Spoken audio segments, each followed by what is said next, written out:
Today we're going to be making Spanakopita, and I have here my wonderful brother to help us out, who is a master of the dough.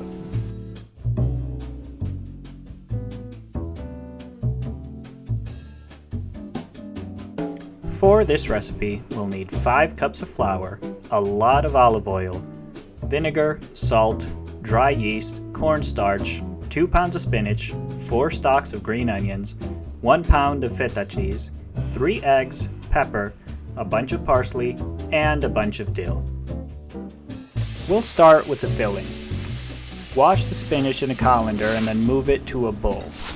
To get it to condense, we're going to sprinkle 3 tablespoons of salt on top of it, and then give it a mix so that the salt is distributed throughout. Drain any excess water onto the sink, and then set it aside. You may need to repeat this 3 or 4 times. Now onto the green onions and spices. Cut off the bottoms. Rounds about a 1/4 inch long.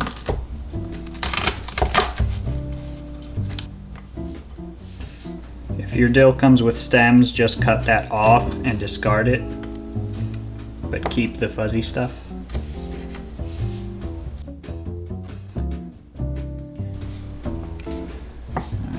Take the dill and just chop very finely. Same story with the parsley, cut off the stems. And chop finely. Alright, so here we got all the cut up spices and green onions. And here we have the non-consumables. The PHYLLO is the breaded part of the Spanakopita. In order to make the PHYLLO, we have the dry ingredients here, like salt and the yeast. And then here we have the wet ingredients, which we'll add later, such as the vinegar and the oil. So here we have the plastic, that's how you call it in Greek, which is a rolling pin, but it's longer and it's less thick than a rolling pin.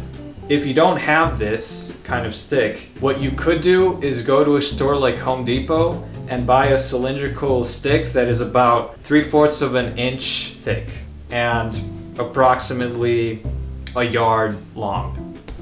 So now we're going to take the flour and we're going to put it inside the bowl. So we'll take 2 teaspoons of yeast. We'll need 3 teaspoons of salt. Now we're going to mix it. So now we will make a hole in the middle for the wet ingredients.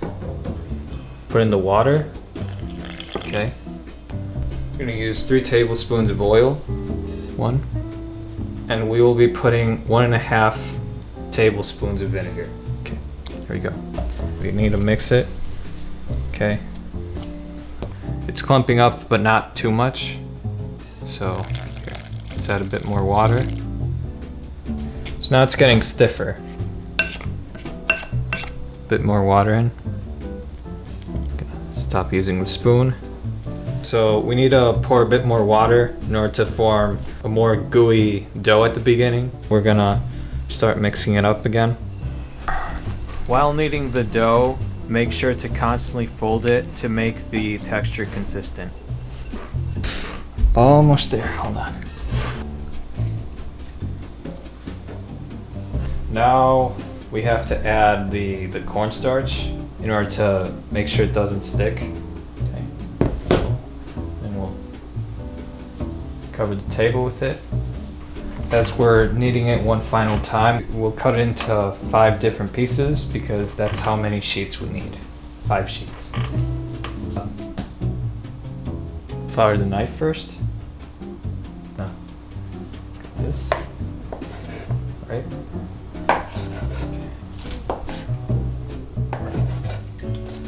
So roll each of the 5 pieces into a round ball and then put each ball into a glass bowl. Then cover the bowl with cling wrap so the yeast can ferment. And then we'll let this sit for about 20 minutes. Here we've got the spinach. It's still a little wet, but it's almost completely drained. I've already drained it 4 times in the sink. We're going to mix in the green onions, the parsley, and the dill from earlier. Okay, now we're going to take the feta and first we're going to cut it into cubes.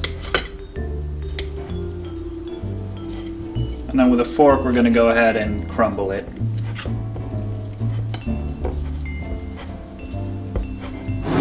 Put that in there too. Let's mix all of that together real quick. Alright, pretty well mixed. Now we're going to crack 3 eggs. Beat them with a fork.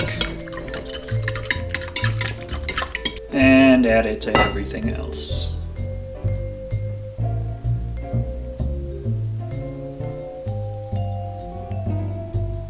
Finally, we're going to do 8 tablespoons of olive oil. And let's mix all of that one more time. Add a few sprinkles of pepper for taste. Alright, good and mixed. Let's see. We're gonna sprinkle some cornstarch. Okay. So that goes all over the place. Make sure your hands are also filled with cornstarch. I'm gonna take this and we'll start to open it up with our hands, like this. We'll be using this. So in order for it to not stick on here, we're gonna put some flour. So you open it up like this. And make sure it's circular because we're gonna be using a circular pan for the Spanakopita. And now in order to go even farther, we're gonna roll it up. We're gonna do a bit of this. So you wanna make sure your fingers are slightly and slowly moving to the sides. And then we're gonna do this. So now it is opened up a bit.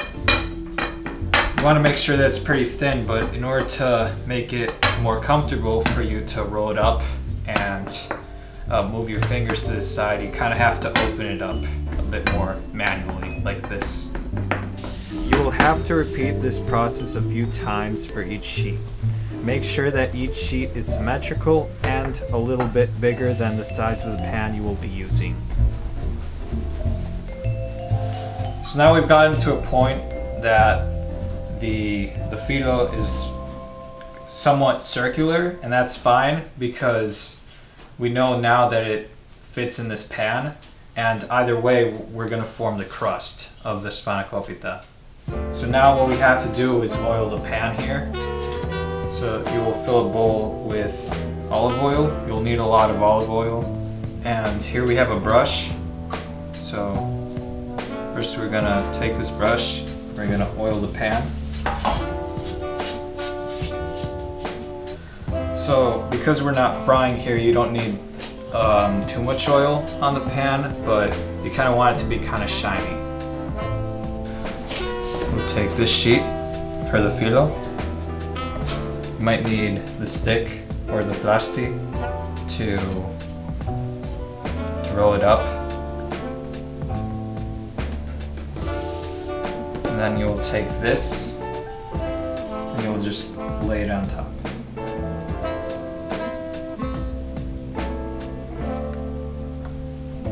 And now you want it to make sure that it is on the side of the pan, that it touches the side of the pan, because you want the oil to help cook it or bake it. And do it gently because you don't want to create holes.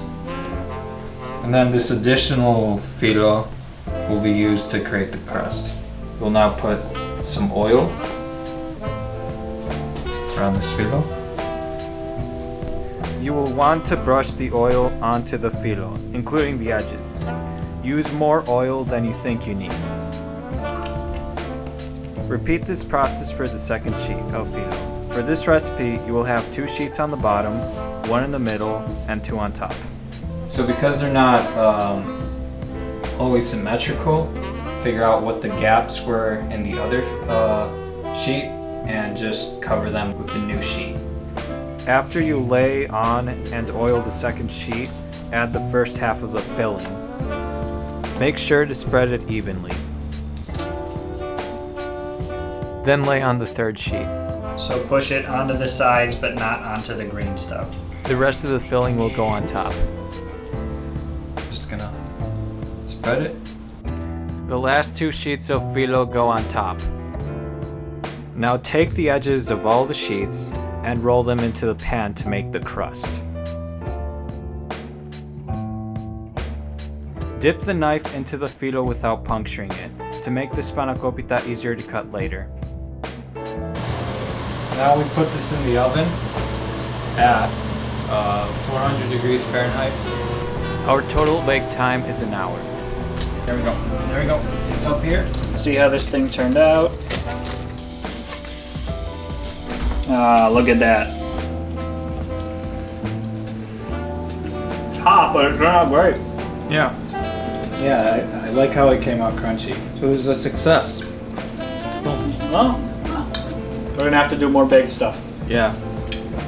Thank you for watching this video. Leave a comment below letting me know if this is like the Spanakopita recipes you know and love or what we could have done differently. Special thanks to my yaya for the original recipe, my younger brother for helping me make this whole video possible, and my mom for her support behind the scenes. As always, don't cook angry.